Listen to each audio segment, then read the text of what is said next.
trabaho ko, may kultura na yun. Private ko lang dito sa baybay.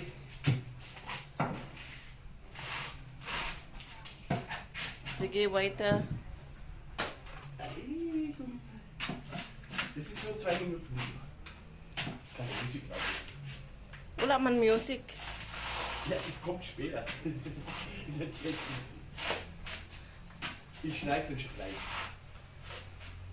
Sana, kung mayaman lang sana ang asawa ko, hindi sana maganito. Kaya lang, siyempre, 1989 pa kami nag-asawa hanggang ngayon. Kaya magtiis siya. Pobre kasi ako. Paano kami mabuhay kung hindi siya magtrabaho? Kasi hindi naman ako pwede dahil mayroon naman akong spinal cord problem. So, mahirap.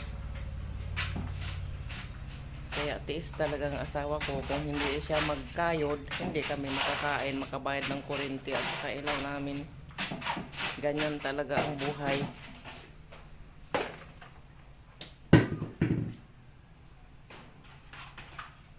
Kaya mo yan. Kaya mo yan, mahal, di ba?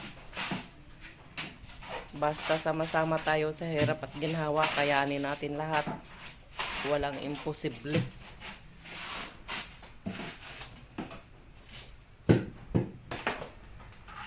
Dahan-dahan lang kaya baka masugat ka.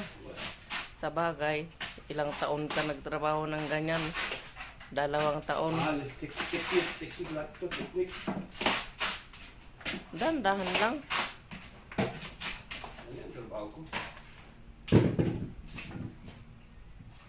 So, nakakahiya man, umasakit sa akin kasi German siya, pero wala akong magawa dahil wala naman akong maitulong kasi pobre lang naman ako.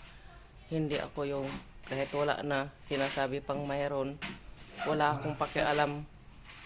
Basta kami makakain, okay lang sa akin.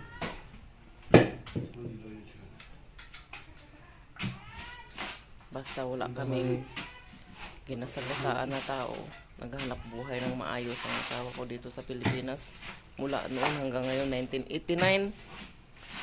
Mula ng 89 hanggang ngayon, awa ng Diyos. Kasi kahit nga sa hirap at ginhawa, magkasama kami.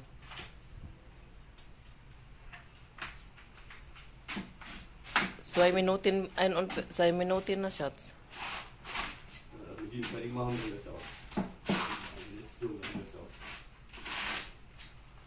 Sana makayanan mo lahat yung paghihirap na to.